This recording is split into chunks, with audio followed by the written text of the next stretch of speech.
Now, I have been entertaining dealings with a foreign count. Very old line of nobility. Very old and eccentric. He wishes to acquire a home here in our Visburg. Oh, yes. To retire here. He has one foot in the grave, so to speak.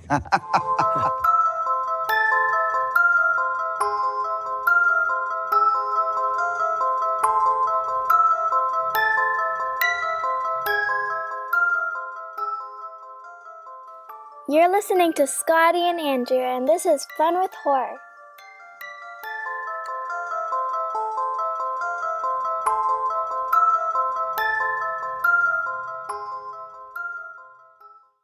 Hello, friends with horror. It's me, Andrew. Hello, Andrew. Hi, Scotty. I'm Scotty. I love you, buddy. Hey, I love you. Aw. Everyone, welcome to episode 171 of Fun with Horror. We are the most wholesome horror movie podcast, guess where? In the entire world. This is the podcast where two long-distance best friends stay in touch by giving each other horror movies to watch and discuss. That's right. And last episode, I picked our next movie. And because we were already on a gothic horror trip, I picked Nosferatu by Robert Eggers. Ooh. But stay tuned, everybody, to the end of this episode to hear what our final movie of 2025 will be. But until then, hey, buddy.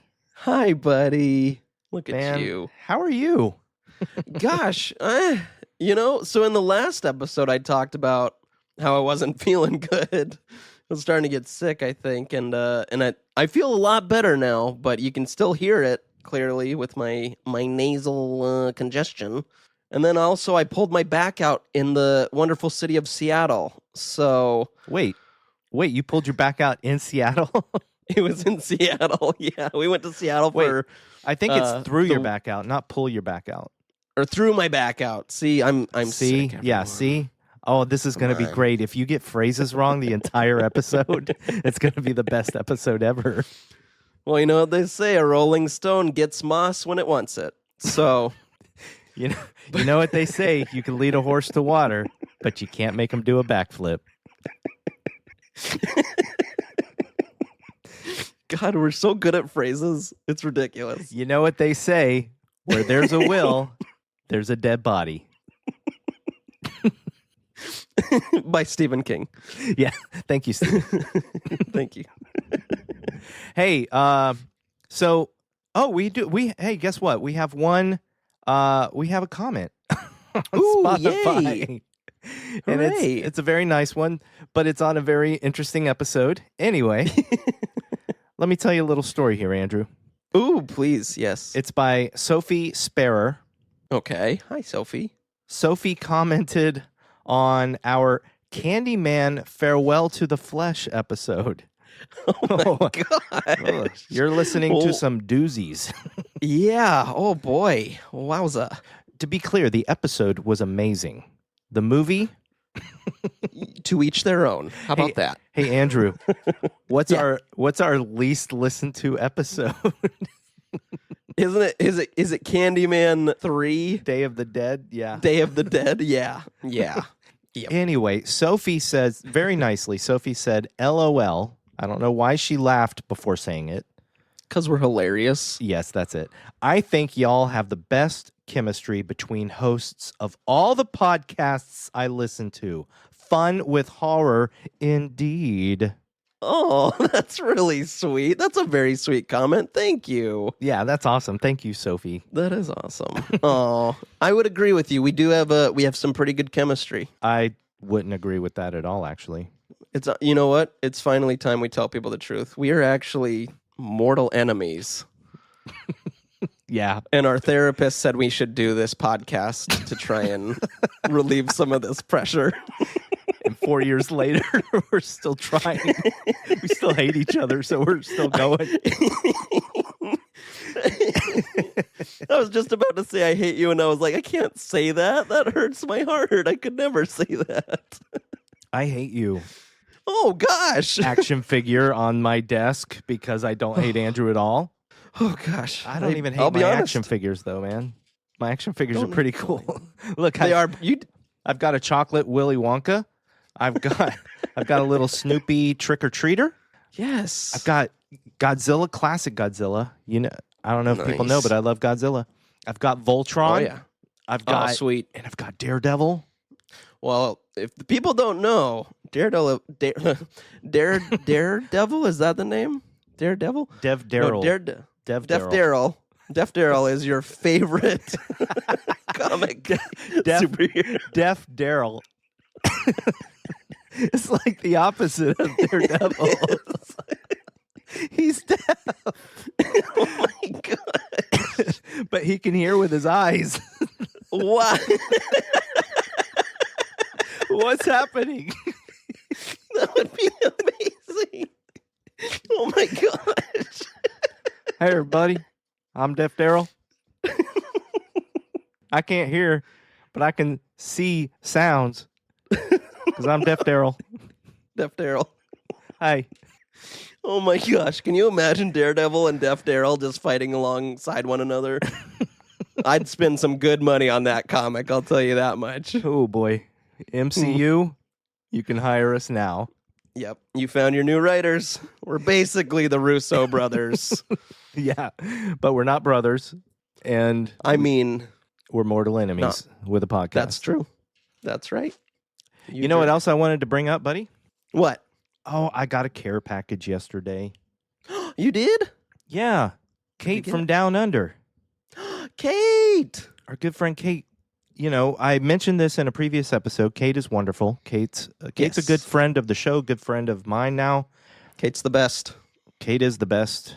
I thought you said hate is the best for a second, and that's also Only true. just you and I. Yeah, because it creates this podcast. That's right. Yeah. So she sent me a care package a while back, many months ago, and she threw in a pair of Australia socks with kangaroos and koalas. And those socks have ended up being my favorite socks that I wear. They're so soft and comfortable. So I asked her what brand those socks were. Guess what? It's a brand that only sells online wholesale. Oh, okay. But Kate knew where she got them, what store, so she got me a bunch more. So she sent me a box full of socks. Oh, that's awesome. Hi, I'm Scotty Seuss. I've got a box full of socks. Would you wear them with your cat? I would wear them with my friend Matt. That actually, both of those things are things that are true. So that works. Oh, boy. Dude, I love this episode already. This is I fun. do, too. You want to talk about a movie? Yeah, I suppose we could. Wait, have you seen anything? I meant to ask you that before we get into Yes. Nosferatu. Yes, Ferratu. I did, but I'm going to tell you about it later. Okay, I can't wait to hear about it. Hey, And everyone, don't worry. You'll see. by the way, You'll the see. movie that we're going to talk about today, Yeah. since we're the most wholesome podcast in the world, you know what it's called now? What? Nosferatu.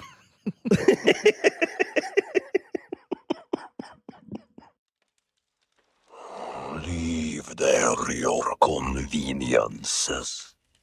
Set out the deed and sit. Or do you not wish to wait till morning? I wish you to do as I request. Yes. Of course, sir. Lord, Pardon me, sir. your lord.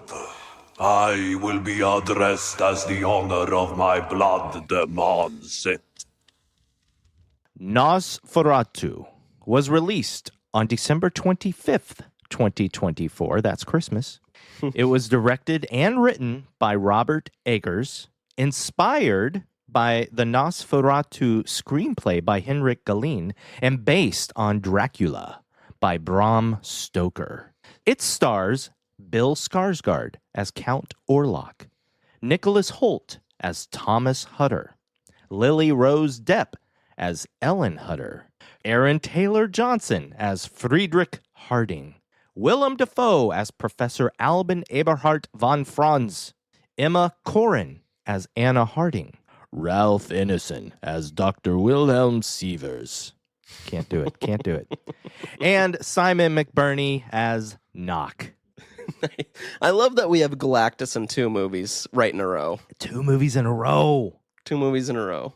These characters could have talked to each other, as well. It's right at the same time. Love it. With Galactus. Oh my gosh. And Deaf Daryl. MCU, we're still here. Okay? We're giving you gold. Gosh. Anywho.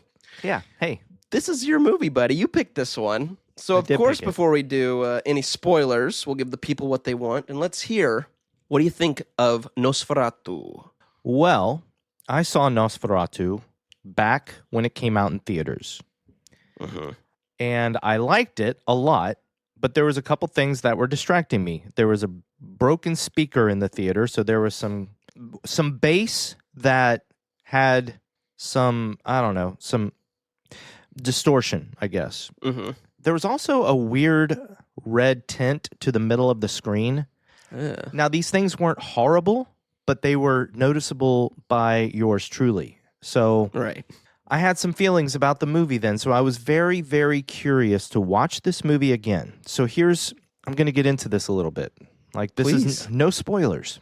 Right. You know what? I'm not going to get fully into it. I'm going to save some of this. But I will say that there are aspects of this movie I liked more this time, watching it, rewatching it. And there were other aspects that I still didn't care for. Okay. I'm going to say that much. Okay. Andrew, this was your first time watching Nosferatu.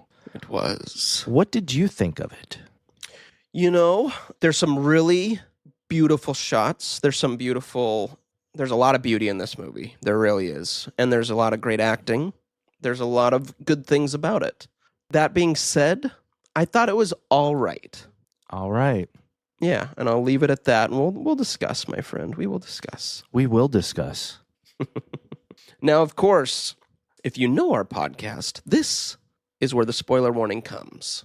It is time for the spoiler warning, followed immediately by our trigger warning. So if you have not seen this movie, you don't want anything spoiled for you, this right here, right now, is the point of no return. So, of course, feel free to pause this episode, go watch the movie, and then come right back to this second where you can listen to the rest of the episode. But before we talk about the rest of the movie, we would like to let you all know of any major trigger warnings, which is inspired by the website doesthedogdie.com. As all of you know, if you're fans of horror, that every horror movie inherently has some triggers, but there are definitely some that we would want you to know about before watching a movie, so we are here to let you know about those now. Scotty, my friend, are there any animals in this movie? Buddy, there's quite a few animals in this movie, and I'm here to tell you about those animals. Thank you. We've got some rats. We got lots of rats. None of the rats are harmed in this movie. We've got lots of kitties. We've got cats. Mm-hmm. A plethora, if you will, of cats. And guess what? None of the cats are harmed. Woohoo! However, we do have a pigeon. And this pigeon is definitely harmed. Its head is bitten off. It's not real, but it darn well looks real. It does, yeah. I don't even know if darn well is a phrase, but I used it. It is today, remember? We have all sorts of phrases today that we're going to use. Now, there is one other trigger warning that I'd like to everybody to know about. This is something I would like to know about, and I think more than anybody, Andrew might have liked to have known about it. There is young child deaths. Yes. So that's all I'm going to say, but there you go. Yes, yeah. So, were you okay? No, yeah, I was all right, but Okay, it caught me off guard for sure. I went, ooh. It's a pretty brutal scene. It is brutal. Yeah. So what that means, buddy, is that now it is time for our 3-minute recap, which means I have taken out my virtual 20-sided die. It's orange. It is. Hey, relax, okay? just relax. because I'm People rolling need it. to know. I'm rolling it over and over, and if it lands on an odd number, you, my sick friend, are doing the 3-minute recap. If it lands on even, I'll be doing the 3-minute recap. So you just tell me when to stop, and I'll stop it. I think you can stop it. The number is 13. You're doing it. Oh, no. Oh, boy. Well, the good news, buddy, Yeah. is that I asked around for only the greatest actors in Hollywood. And instead, they sent me to Lily Rose Depp. And she said, with all the feeling in the world, that Andrew was her favorite 3-minute recapper of Fun with Horror. Why'd you mute your microphone? Oh, you're there. I'm still there. I'm just laughing. You were laughing silently. That was crazy. I just saw you like convulsing. Oh my No- gosh. no sound was I coming was. Anyway, you're her favorite. Mhm. Some would say that she says that you're her idol. Do you get that? Do you even get I that don't. reference? I don't get that reference. Like, what's that from? She was in a show on HBO with The Weeknd called The Idol. Oh, okay. Oh. Oh my gosh. And she's particularly fond of your tusks. I know that one. Yeah, she was in that. Anyway. So you're her favorite. That's it. Whenever you want to go, buddy.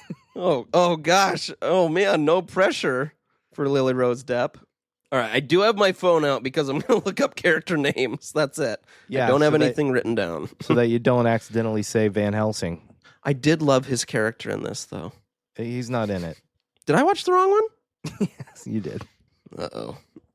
Anywho, I got you for 3 minutes. 3 minutes of heat time.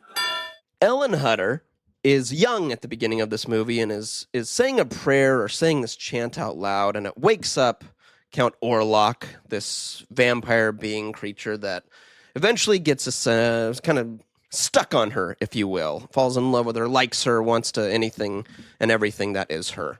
We jump to the future a bit where she's now married to Thomas.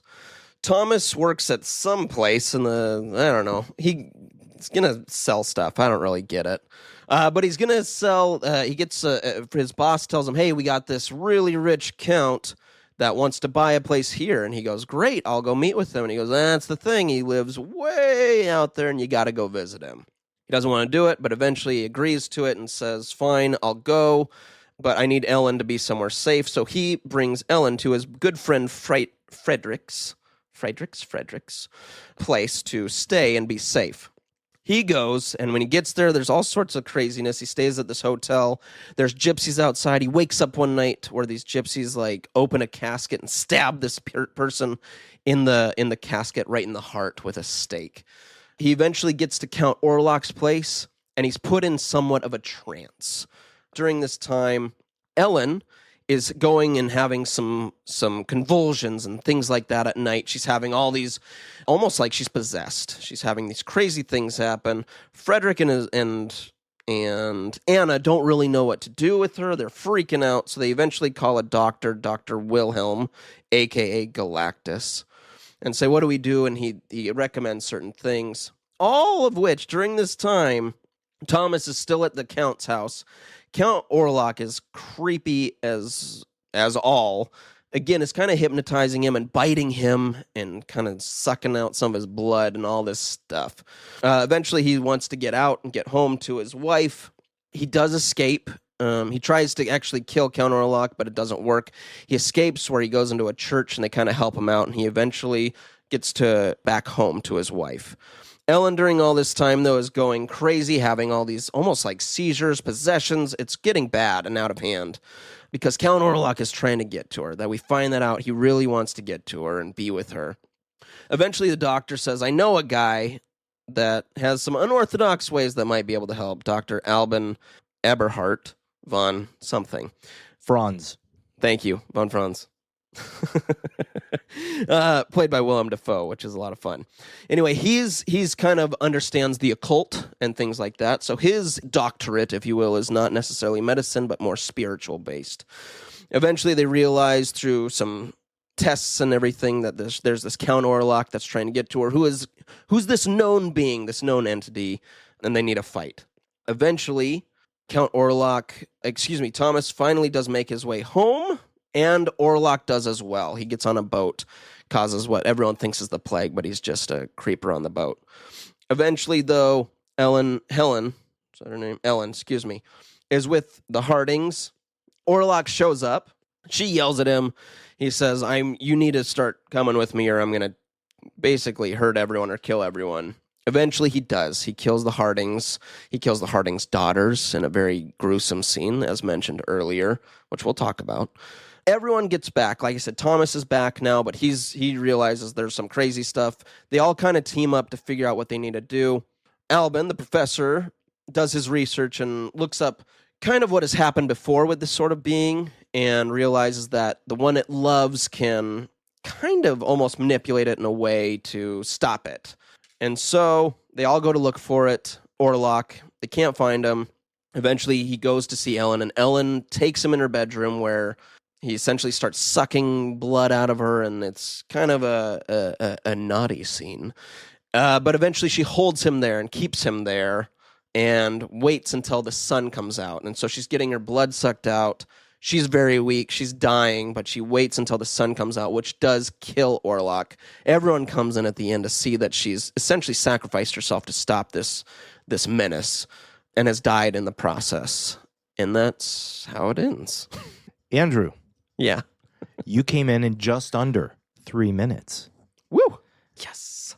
Lily Rose Depp texted me during the thing, and she said, here's the thing. She said, you're still her favorite. And congratulations, she said, on and coming under 3 minutes, or doing it in under completing the 3-minute recap in under 3 minutes.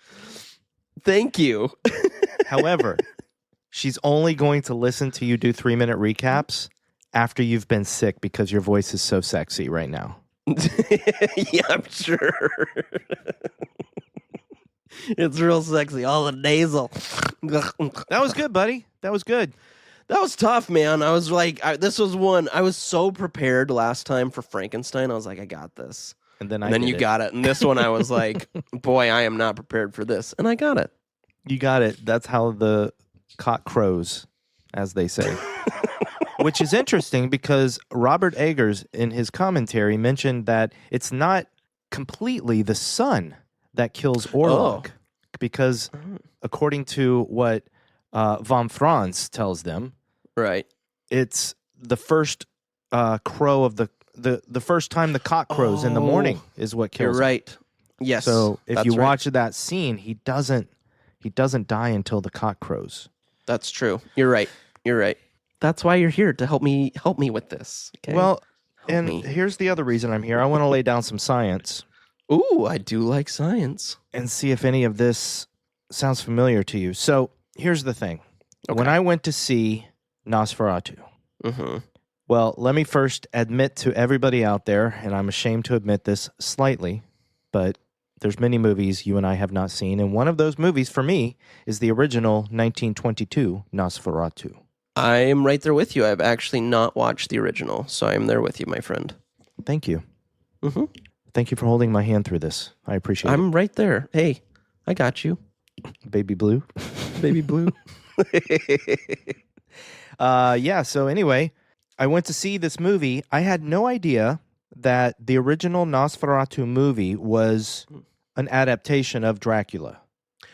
I did a little research, too. I didn't know that either, but found out. After you saw it?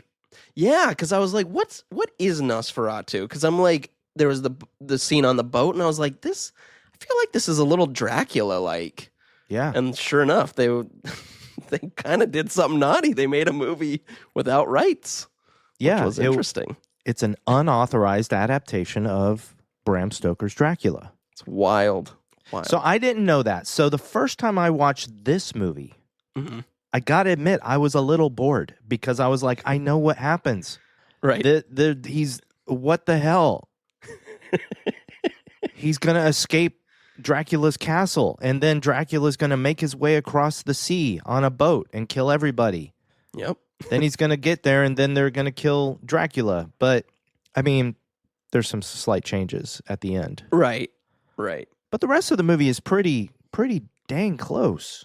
Yeah. Honestly, it wasn't until, I mean, a lot of it was reminding me of Dracula, but it wasn't until the boat. And I was like, man, this is weirdly like Dracula. This is the freaking Demeter. Yeah, that's exactly right. Yeah, I was like, here we go. So yeah, that's when I looked it up and went, oh, well, there you go. So I say that because when I rewatched it this time, knowing that, I was able to enjoy the movie more. Oh, okay. The first time I saw it, by the time Orlok had made it to the city, I was just like, okay, get on with it, you know? We know what's going to happen. What are you going to do now? Surprise me. And then he's like, I'll be back 3 nights. And I was like, 3 nights? Come on, just do it now. No, but that's how I felt the first time. But the second time I was like, ooh, 3 nights. What's going to happen night 2? Even though I knew. Right. So anyway, I was able to enjoy that aspect of it. Okay. Now, do I still think the movie is slightly long? Yeah, slightly. Not that much, though. Not that much. Okay. But here's what I still do not like. Yeah, please. I've thought long about this. I made a little bit of fun of Lily Rose Depp. Yeah. Watching this movie a couple of times this past week, she does a good job. Yeah. I just don't like what they did with her character. I agree. I actually hate the possession stuff. I kind of hate it. Yeah. I get it. I'm with you, buddy. Good. Because, by the second half of the movie, there's the scene where she's in the room with Thomas, and she's talking, and she starts to do that vibrating, whatever that is she does, you know, and I'm like, yeah. I know that as an actress, she's doing a good job. She's going for it. You know, she was trained by a choreographer and a contortionist to do these things. Oh, that's cool. No, this movie is incredibly well made. Yeah. Oh, yeah, for sure. Yeah. I just don't like it. I don't care for it. I don't care for that part of it. I like the feminist angle of the movie. I like the fact that all of the men can't do anything right. It's true. Yep. And she's the only one to be able to take care of Nosferatu in the end. Mm-hmm. I mean, you got Friedrich, who is the worst, probably. Yeah. He's like Mr., women should know their place. I'm the man of the house, and all that. Yeah. Then you got von Franz, who's just crazy. Yeah. But fun. He was fun, though, man. He was definitely my favorite character. Yeah. I mean, the first thing I want to talk about, though, dude. Yeah. What'd you think of the ending? Like how she got rid of him? Or everything. Yeah. That whole scene. Everything about that scene at the end of the movie. Well, I mean, I liked it because it was sort of foreshadowed a little bit when Von whatever does he's like doing his research and we get a glimpse of it before it happens. So it does you get the foreshadow that she's going to be the one to stop him. So I like that she's the one. I'm going to say I missed that when I first saw it. Oh, okay. Okay. Yeah, I missed the premonition in the book. Okay. So I liked it because it was a premonition. I went, oh well, she's gonna be our hero. So I liked that. What'd you think about how it was done, though? Like the whole scene and everything. I don't know. I don't have any opinion on it. Really? Yeah, I don't know. Oh my God! Wow, I thought that was the most breathtaking scene in almost any movie. Like that. Wow, that scene. Were you watching? Like, did you look away or something? No, I watched. Because even the first time, as much as I had felt the way I felt through part of that movie, when it got to that scene, and when he looks up at the sun and just starts bleeding out of his orifices, and the way the music is playing and it comes up and she's holding him, just everything about the way that moment was done in this movie, it seriously took my breath away. Wow, right on. And every single time I watch it and I get to that scene, I get the same exact reaction. I'm just like, oh my God, this is amazing. This is incredibly done. I like that. I need you to watch it again or something. Oh, I mean, buddy. I was like, oh, yeah, there you go. You got him. Hey, cool. Good job. You got him. Go team. I also was like, he looked really pretty gross in that scene. Like when you get all the shots from him, I did notice that. I was like, ugh, ugh. He's like rotting. He's rotting. Yeah, which is awesome. It is awesome. It looked great. That I definitely noticed that. The idea, obviously, is that Robert Eggers didn't want a good-looking vampire. He wanted finally a vampire that is actually this old dead noble. Yeah. Who's been rotting, and like his dead body is rotting. And, when he's dying, when they walk in, he's still like blood is still seeping out of his wounds in his back and stuff. And and then he's all desiccated laying on top of her and everything. Oh, man. Yeah, that was pretty gnarly. I'll say that. Wow. What'd you think of when Orlok was on top of Thomas sucking his blood and it was just like... Oh, yeah, dude. Okay, that one got you. I thought it was one of the most beautiful scenes. Just kidding. I'm joking. No, I did think it was really creepy as well. Like, it was gross because the sounds he was making was very like, he was drinking a dude's blood. Like, and it seemed like, yeah, that probably would be what it looks and sounds like. It's not, again, like what Eggers was doing where it's not romantic. It's not this like romantic, like, I'm going to bite your neck and it's pretty sexual and sensual. It's like, no, I'm thirsty. I'm going to drink you. It's like, oh gosh. From your chest. From your chest, yeah. Your heart blood. Yeah. Ugh. I suppose it's all heart blood, but you know what I mean. I know what you mean. The people know. The people know. Yeah. I gotta say, buddy. Mm-hmm. There was a question in my mind whether to pick this one after Frankenstein or to just go with a newer movie. I'm so glad I picked this one because watching this the week after we did Frankenstein. Yeah. Guillermo del Toro's Frankenstein, that is. Yes. Everybody go back and listen to our last episode if you haven't yet. It was such a interesting juxtaposition between the two movies. Totally. Because they were both very gothic.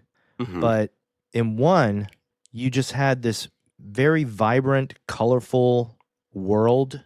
Everything was bright colors and beautiful. And this one was also beautiful, but it was devoid of color. Very much so. Yes. I thought that same thing, buddy, from watching Frankenstein. It was funny listening to Robert Eggers do a commentary because the first time you see the two little girls, even Robert Eggers was like, they may have a little bit too much color in their dresses, but it's okay. I was just like, dude, you wanted it to be so drab and monotone that you like. Even the color in the little girl's dresses like triggered him. Wow. That's hilarious. That's awesome. What'd you think of that scene at the crossroads where the carriage comes to get him? Oh, that was cool. That was actually really cool. I liked that scene a lot. I think one thing, again, kind of the juxtaposition was with Frankenstein, and again, not spoiling anything, but it's just, like you said, it's colorful. There's more people around. There's like a group. Whereas this one felt so isolated. It just felt like you were alone with Thomas anytime he was out there. And that was a very specific scene where I was like, good luck, man. Like, good luck. It's good just luck. you. Yeah, when he goes into that castle, it's like, you going to stay there, buddy? Yeah. You going to stay in that castle? It's not pretty. Yeah, it's not. And I did like that. It wasn't like when you see castles in certain movies, sometimes you're like, that's really cool. Like, I would love to live in a castle, You're kind of like, that's really a cool looking place. Whereas this one, it felt, even though it looked cool, it gave that vibe of like, I would never want to stay there. Are you kidding me? Even though it's a great looking, cool castle. No, like I feel isolated. I feel nervous being there. I don't like it. Yeah. And to be fair, if you look at Guillermo del Toro's castles that he puts in his movies, you look at something like Crimson Peak, and then you look at Frankenstein.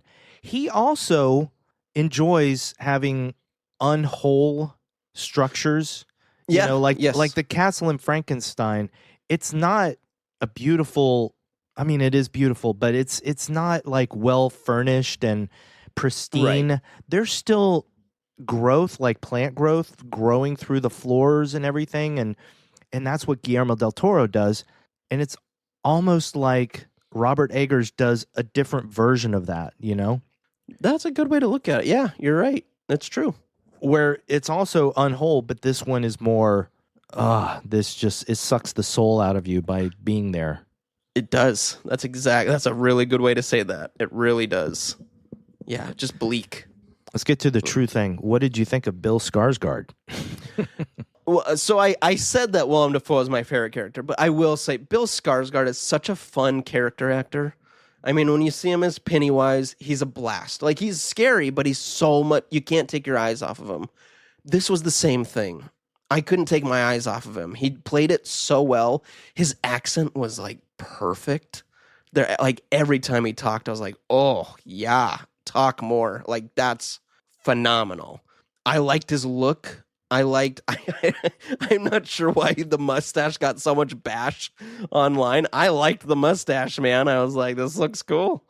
No, I liked it too. I think a big reason for that is the original Nosferatu is such an Right. iconic creature, Mhm. an iconic look that people were thrown by this new look. But Robert Eggers was going for authenticity. This was a Transylvanian noble, Right. down to the freaking boots he was wearing. Like he was Nice. wearing noble's boots with metal heels. That's cool. That's so cool. But back to Skarsgård. Yeah, you lay it on me. What'd you think, man? No, I also feel the same way that you do.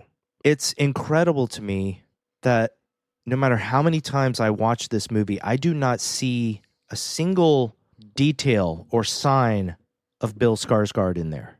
Agreed. It's just Orlok. Yeah. Yeah. The lengths he went to become this character, they had an opera singer come in and teach him how to speak an octave lower. Oh, cool. He would go around set. He would go around doing Mongolian throat singing exercises to Whoa. keep his voice in that tone. That's cool.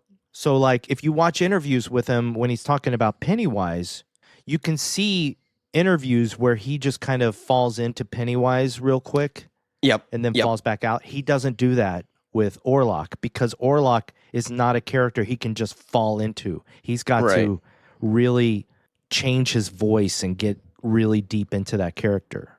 That's so cool. That's really cool. He's definitely one of my favorite actors. Like anytime I see that he's in something, I get really excited because even if it's not a character like this, like an Orlok or a Pennywise, I'm excited because he's just so good at what he does, man. He takes the Yeah. craft seriously and he's fun to watch.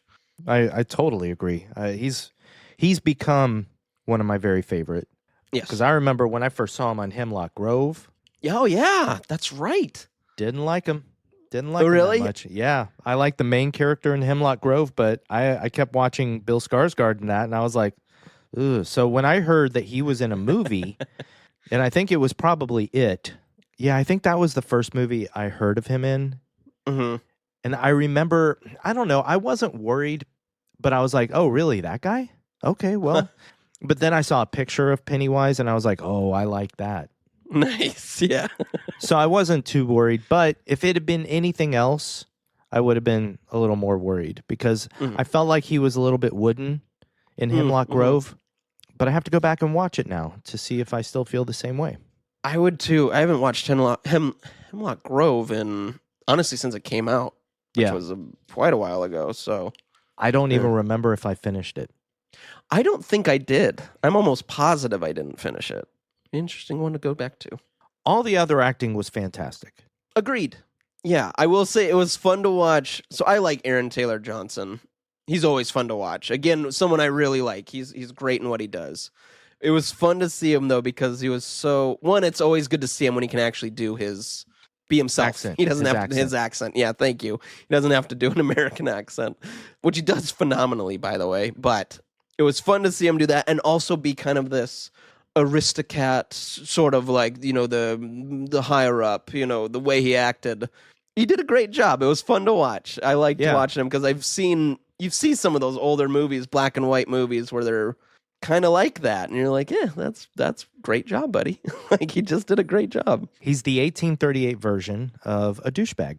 That's exactly right. Yep, you're exactly right. But I love the scene where Thomas and Ellen go over to their house, and Thomas is going to leave Ellen there while he goes to Transylvania. I love that scene because Thomas is trying so hard to be one of them, one of the upper crust. And when I first saw the scene where they're smoking the cigars, I made a note in my head that it looks like Nicholas Hoult doesn't smoke cigars that well. And then I heard Robert Eggers say that was the character. Like, he purposely smoked like that to make it look like he's not good at it. He's trying to fit in, That's good. I love that. I love that. Yeah. All the acting. Yeah. Willem Dafoe, of course. So much fun, man. Oh my gosh. One thing I want to bring up, speaking of, because this is a good time to do it, because that character, and maybe I'm wrong, but you'll know, I feel like, anytime, at least when we first see him, and there's a couple times when he's trying to talk to Ellen when she's possessed, where I felt the lighting lit up a little more when he was on screen. And I don't know if that was just me, or if it was trying to show that there's like a little hope, that there's someone here that actually believes that he can fix things, or, that someone is not calling her crazy or thinking that she's insane, but is like, hey, I believe you, let's fix this. And again, I don't know, but there's just a couple shots where it seemed like there was more light on his face than anyone else. And I was like, if that's not me, that's a cool effect. I like that. And I'm not sure. I don't think Eggers mentioned anything about that. Rats. He did mention that is a fantastic shot of Willem Dafoe when he's in the bedroom in the morning. Yes. Yeah. And he's got that blank wall kind of behind him. But you know what? Everything in this movie is beautifully shot and framed. Agreed. I will agree with you on that for sure. And one thing they talked about when they talked about the production design and the cinematography was that, so Eggers has been using the same cinematographer for a long time. His name is Jarin Blaschke. Right on. Jarin and Robert are good friends, and they have they have a vision in their head of exactly what they want a scene to look like. Okay. To the point where the actors have to be choreographed so that they work around where the camera is going to move. Ah, okay. One scene they showed that was very cool that I wanted to bring up was the scene at the beginning where Ellen gets out of bed and she goes to the window towards Orlok's shadow. Yes. The camera comes around to her left side and she starts to levitate, right? Yep. The amazing thing about that scene is that the walls of her room pull back. And when that camera starts to come around, there are crew members pulling the wall away so that the camera can move to the left where that wall used to be. That's crazy. That's cool. It's so cool to watch that stuff, man. That is cool. That's insane. Oh, I like that. The cinematography is so exact. Yeah. Everything about this movie, just like Frankenstein, everything about the production design of this movie is nearly flawless. I agree.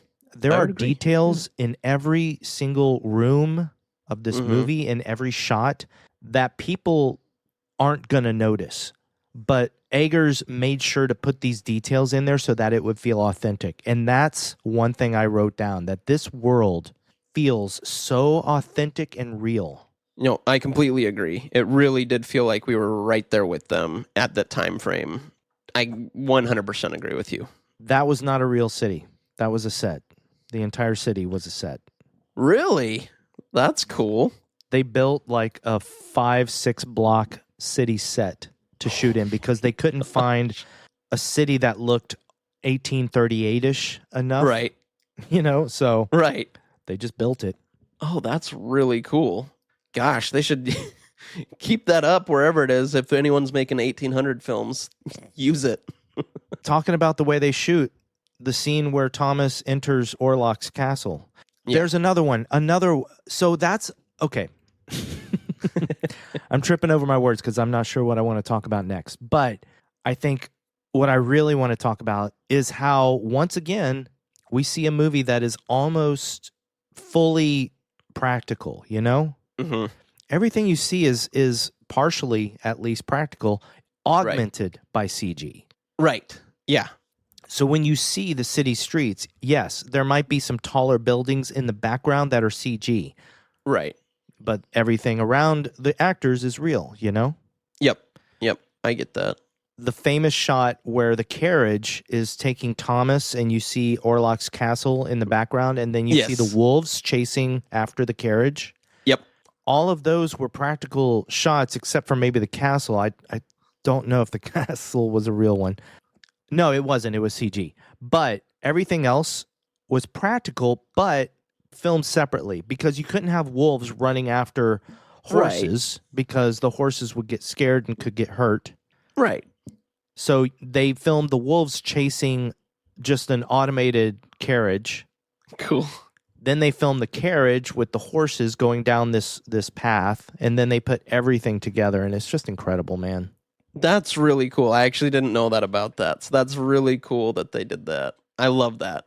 You know me. I love practical effects. So I love that they actually filmed it. I think that's beautiful. You know what? I do know you. You do.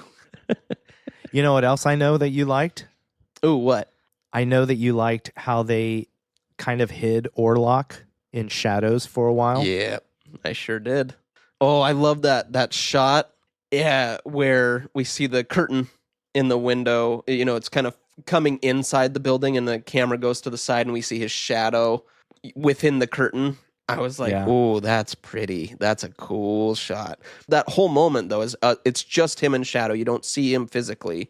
It's all a shadow version of him, which I was like, I really liked that a lot. Oh, me too. The rats, real rats, but were augmented with CG rats. Are you scared of rats? I'm not a huge fan, buddy. They kind of freak me out. Interesting. Mice are all right. They're cute. But rats, I don't know, man. I've seen a few of them here in the Pacific Northwest, and they freak me out a little, buddy. What about opossums? So I always thought that they were not cute until I saw one at work. Well, what I saw was a tail. I saw a tail and I was like, oh, a rat. And I go and like look and it's a baby opossum. And I was like, oh, you're precious. It was so cute. So now I have a much greater love for opossums. I have a resident opossum in the back of our apartment complex that ate food out of a spoon that I held up to him. Cute. I actually pet him a couple times too, but he didn't care for it. He just like kind of opened his mouth and was like, eh.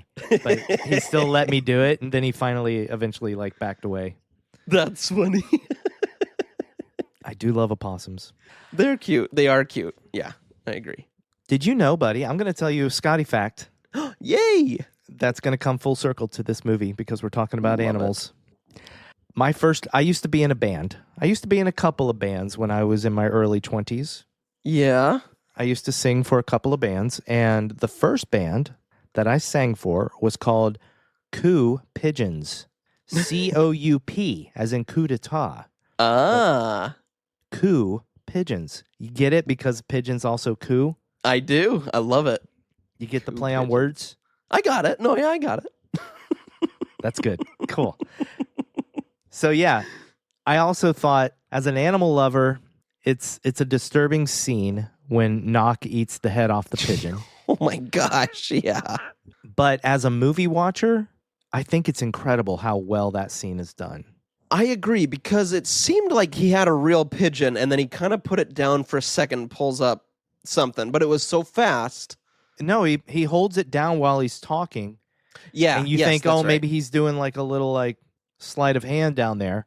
But then no, when he starts to pull it back up, it's still moving and you still see like blinking eyes. Oh. And then he okay. just suddenly just bites its head off and you're like, whoa.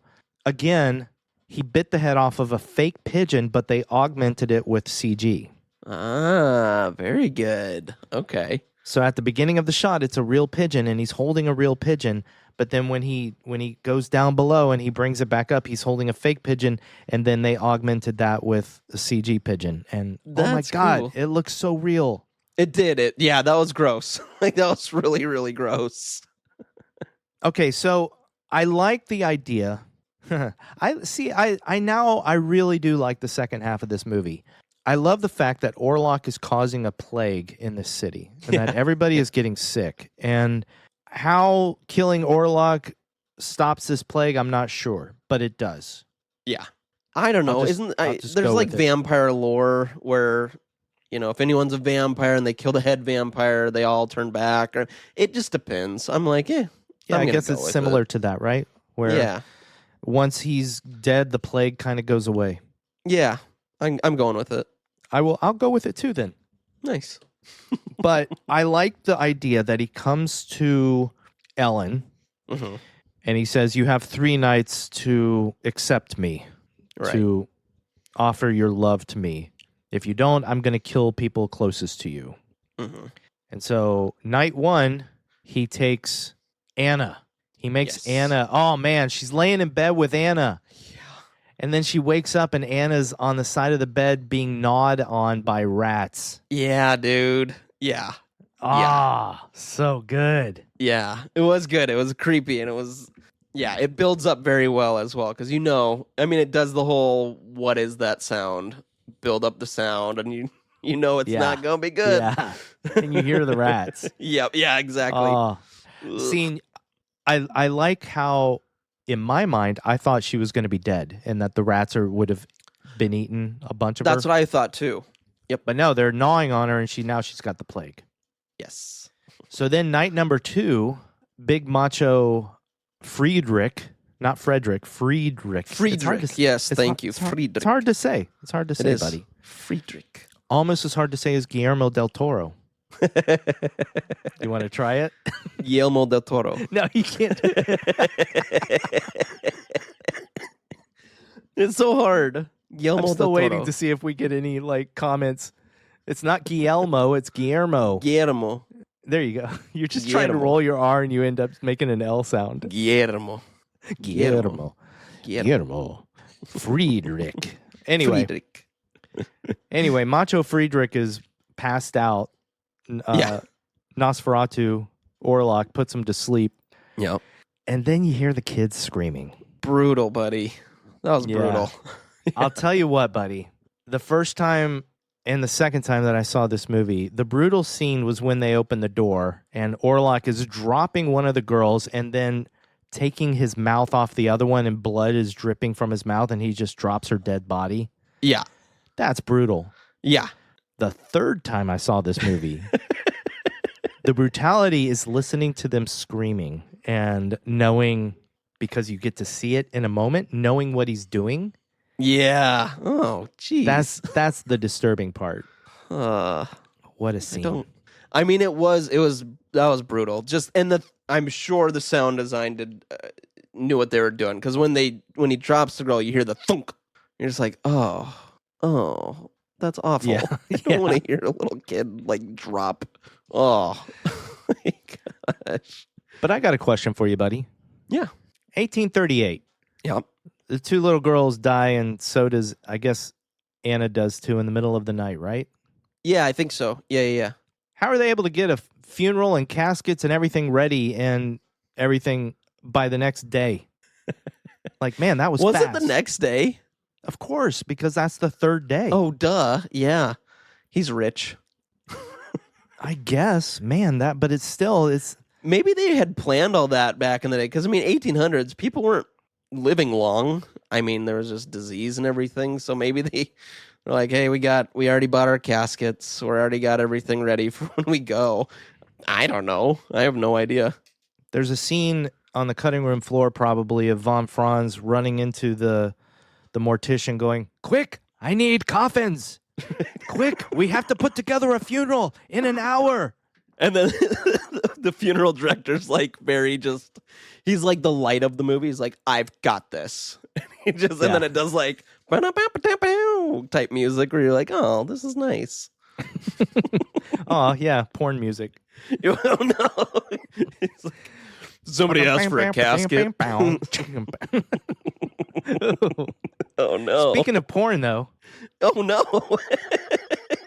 seriously, though, we have Yeah. Friedrich visiting his wife. This is something I had to look up because it's open to interpretation slightly, but not really.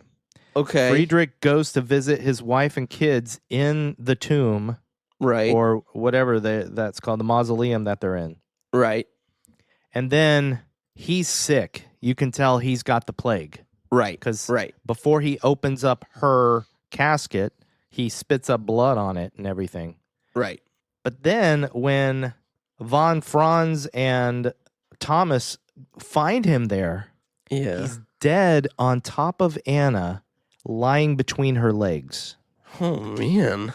I don't know if I caught that. I knew he was lying there, but I don't know if I caught that. He was between her legs. Now, his pants are still on, but as many people on the internet were able to say, you don't have to take your pants fully off to release the beast, if you will. Oh no. But also, her stockings were rolled down. Oh gosh. So in his madness, in his grief, see, and this is, okay, let me finish my sentence. In his madness and his grief, he had sex with his wife's corpse. Good Lord. Now, one of the interpretations of this, which I love, is the feminine aspect of this movie, or the feminist aspect of this movie, that even in death, a man was taking advantage of a woman. Oh man. Oof. Because throughout this entire movie, you do see women constantly held down by men. You know, you see Anna held back to a life of being the woman of the house and doing the bidding of her husband and blah, blah, blah. Right. And then you see Ellen, who has been taken advantage of Right. by an older man Right. as a young girl. And then Yep. he's coming back to force his way into her life. Mm-hmm. So, And not only that, I mean, at points, I mean, that's, metaphorically, but we also physically see her bound down by men. I mean, yes, which, yeah, So, yeah, I definitely see that. there's definitely a message there. And Mm-hmm. Friedrich taking advantage of the corpse of his dead wife is yet another symbol of that. Right. Yeesh. So that's why it's kind of amazing and beautiful that Ellen has the power at the end. She takes the Right. power. She uses herself and her wits to kill Orlok Right. No, I agree. and sacrifices herself. Right. For all these fools. Yeah. Was that a line from the movie? No, I just was calling them all fools because they couldn't even find him. Come on, guys. I like the stuff in, man, the Gypsy Village, or when Oh, yeah. That was when awesome. Thomas goes to stay at that inn and all the gypsies are there and the main guy is a vampire hunter. Yeah. It was Like that's the awesome. whole idea, is that the guy with the mustache and beard is a vampire hunter. But man, I love the whole choreography of that scene. And when Thomas is too. walking in and they're all kind of moving around and dancing and stuff. Yep. And I love the last woman that's dancing straight in the camera, bends backwards and never pops back up because we Yes. kind of zoom. I love that. I was like, I remember watching it, just being like, stand back up. Yeah. Where are you? But it was such a cool, it was cool. And it was a great sequence. I loved Thomas waking up in the middle of the night and following them. Now, I didn't know what the naked girl on horseback meant. Yeah. Because yeah. It felt like she was an offering. That's right? what I was wondering too. Yeah, that's kind of how it seemed. But she's not. They use her to find the grave of the vampire because a horse with a virgin on its back cannot cross the grave. It can't step over the grave of the undead or whatever. Cool. Okay. That's the whole lore behind that. Okay. Right on. And then they find the vampire and they stab it. And Thomas is like, "Oh, good Lord, Jesus." And it's like, And then everyone looks at him. yeah. It's like, where'd you get here? Yeah. Who brought this guy? Yeah. Did you bring him? Right. Ah, jeez. I did love, though, too, that then he wakes up and you're like, it was a dream. But then he looks down at his shoes, and of course, they're muddy. It wasn't a dream. Yeah. Oh, it was not. It was not. Pet Cemetery, anybody? Pet Cemetery 2. This whole movie's a ripoff of Pet Cemetery. No, I'm kidding. Yeah. You know what? Dracula's a ripoff of Pet Cemetery. I love the scene in the crypt when they think that they're going to... So the whole idea behind that, I don't know if you got this, is that Von Franz was tricking... He was tricking Thomas and Sievers. Oh, okay. In the because crypt. he Got knew it. that the only way for Orlok to die was this prophecy that he read in the book. Right. And so if Thomas was there, he would try and stop Orlok and people would die and stuff. So Von Franz knew the only way to let Ellen go through with what she had to go through with was to distract Thomas and Sievers. Look at that. I love it. Did you know that they were nowhere near water at any point in this movie when they filmed this movie? Oh, really? Yeah. So when they're in the boat going down the canal, Yeah. During the whole last scene. there's really 3 guys in a boat doing a paddle, but all the water is CG. Oh, wow. That's pretty cool. There you go. Look at that. Well There done. you go. The end, the ending scene, that breathtaking, amazing, incredible scene that I loved. Yeah, I remember it. Yeah, that you thought was good. I think it's funny and not funny. I think it's interesting that there's a reason. Robert Eggers. I know. I'm sorry. I'm tripping over words here. You're good, buddy. I'm trying to gather my words and my thoughts. Robert Eggers had a very informative commentary for this movie. Oh, cool. Okay. More so than I would have expected, because for some reason I went into the commentary thinking Eggers would be cryptic and not wanting to reveal too much. Right. But no, he's very forthcoming, and he talks That's about cool. how the movie was made constantly. Nice. I love that. When he was talking about the end, he says, when Von Franz picks up the cat and he's looking out the window, we do hold on him a little bit longer than I would have liked. But we were at the mercy of the musical score at that moment. We had to hold for that long because then the music changes when the camera suddenly switches to the above bed shot, Oh, yeah. Yep. which is incredible. Like, Yeah. you think the movie's about to like fade to black or something, but then it has one last shot of this grotesque but somehow beautiful image of Orlok dead on top of dead little Ellen. Ellen, yeah. Yeah, that's funny, though. The music. Yeah. What a breathtaking scene. Yeah. Just simply breathtaking. It was cool. Did you hear the music, buddy? No, I honestly can't say I did. I know. The And this is when I music should was have. breathtaking. Yeah. It was cool.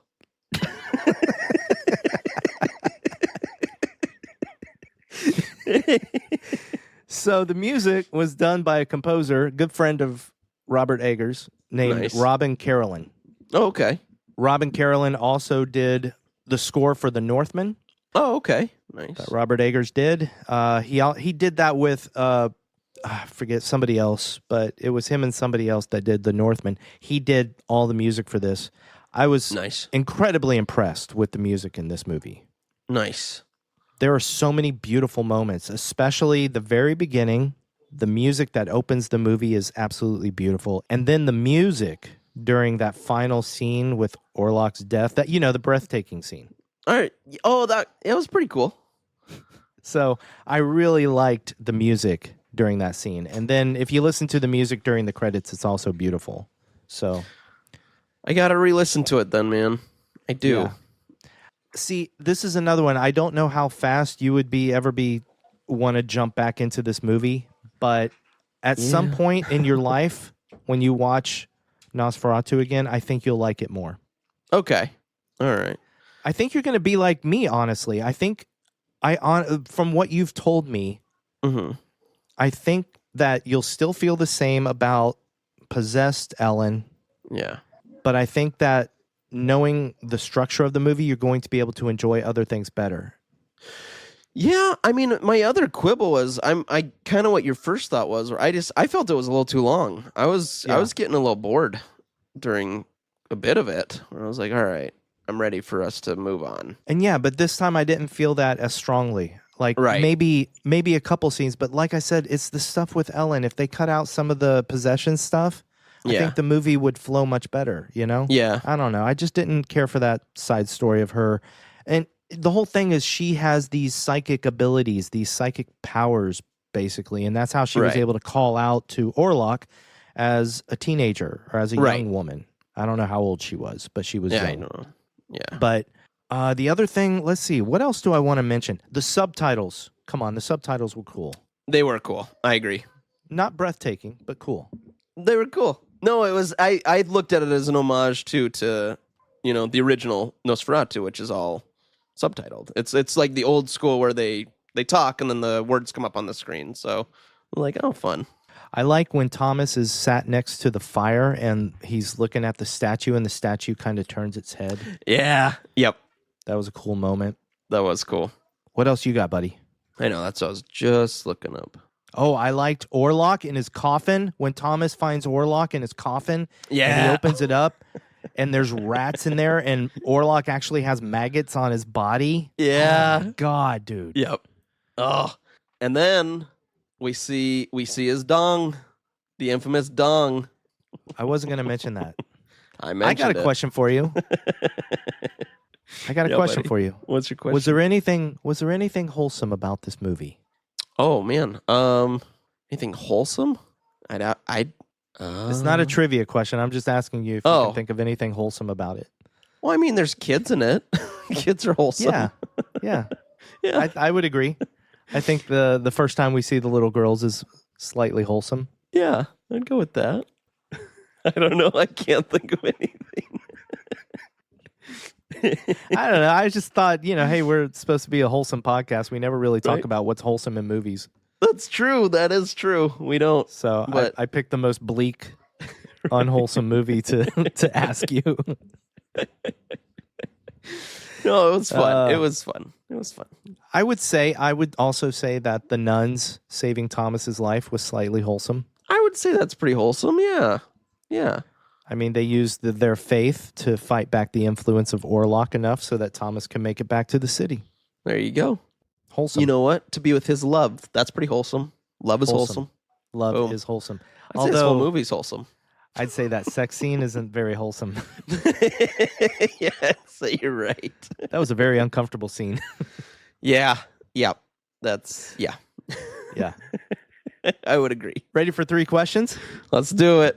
Who would cross the bridge of death must answer me these questions 3. Question number 1. What was the best death/kill in Nosferatu? Easy. Count Orlok. We're joking about it, but I'm honestly shocked. I expected more of a reaction from that scene from you. Because it just my jaw was dropped in the theater. I was like, "Oh my God, that's incredible looking the way they did it."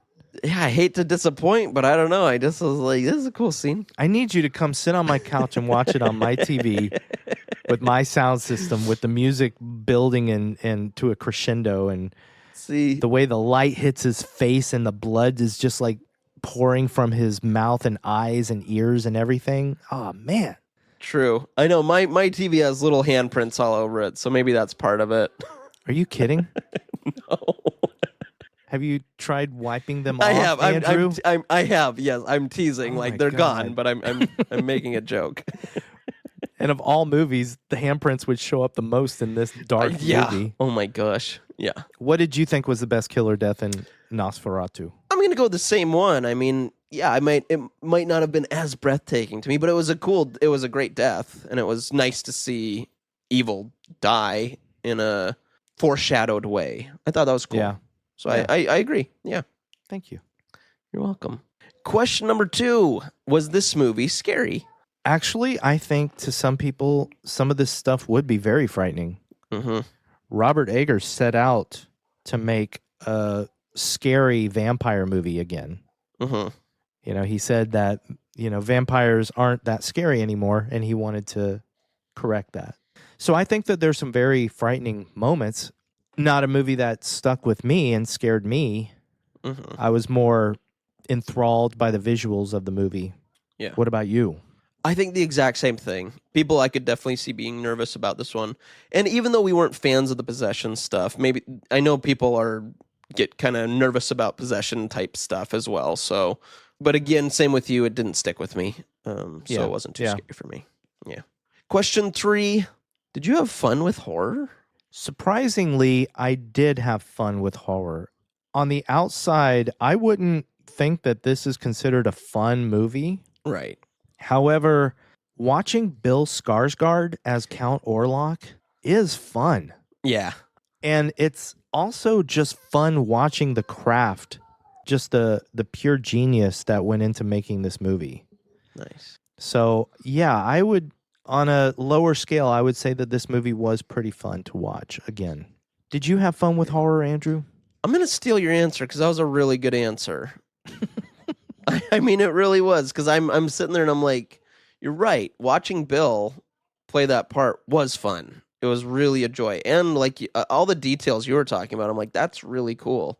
So I agree with you. Yeah, that part was fun. It's not a happy movie. It's not a fun movie where, oh joy. But I would agree with your answer. Yeah, there was aspects of it that were genuinely fun to watch. It is kind of fun to watch Willem Dafoe go Yeah. crazy in the crypt where he's laughing, and that was fun. It is. I think Willem Dafoe is always fun to watch. Let's be honest. He's just a fun guy to watch. There's another final fact that I forgot to tell you. Yes. This is also fun. Thomas and Ellen's cat, Yeah. it's named Greta. They named the cat after Greta Schroeder, who played Ellen in the original Nosferatu movie. Oh, that's cute. That's really cool. That's cool. That's really nice, Feratu. The means of repelling and destroying vary greatly from region to region. Their efficacy is plainly unknown. Yet there is one invariable fact that interests me most. Go on. In every account, the Nosferatu must return to the earth wherein it was buried by first crow of cock. Okay, Andrew, we have one movie left to watch in 2025. If I'm correct, this episode will come out on December 23rd. Mm-hmm. This is one of those times I have a pretty good idea of what I think you might watch. You could always throw a curveball, though. So, Andrew, tell the people and me and Bowie, who just came over to say hi. Hi, Bowie. Tell everybody what we're watching next, buddy. I think you do know, my friend. In fact, we talked a little bit about it. Because we wanted to do, we didn't want to, but I always like to do some kind of like winter holiday movie or something around this time. So we are going to get cold. It's not necessarily holiday, but we're going to jump into The Black Phone 2 and discuss. The Black Phone 2. Yeah, buddy. Yeah, that was the one I was guessing. Yeah, I know. It had to be. I mean, that's one of our the first one is one of our most popular episodes. Yeah. Ever. And I was like, that would be a fun way to end with, something that people really enjoyed the first one. Let's see what they think of on the second one. So let's end the year with that. I love that idea, and I can't wait to talk to you about this in a couple weeks. I'm excited, buddy. I'm excited. Hell yeah. Yeah. All right, buddy. Well, that's it. That is it for this episode of Fun with Horror. Yes. Happy December, everybody. It is Drive December. careful. It is. This was a good movie for December. I agree. I agree. There was a Christmas tree in the movie. Yes. Nosferatu is a Christmas movie. It is.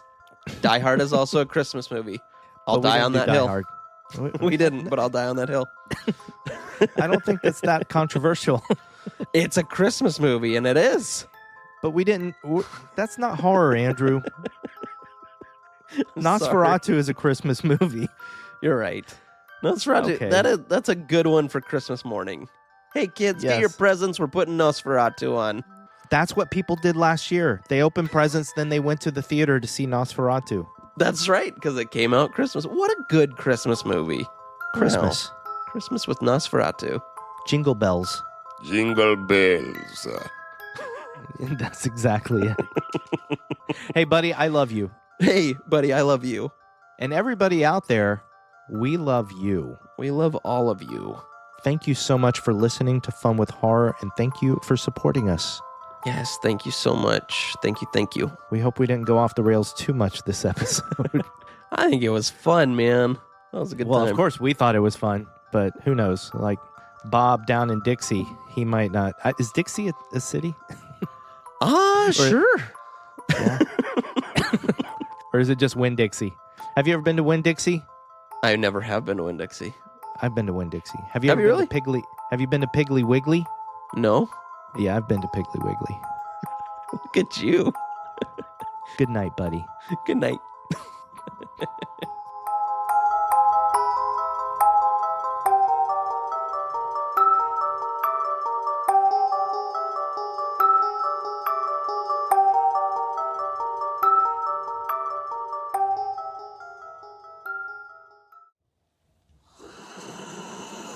These gypsies, they exhumed a corpse. It is their filthy ritual.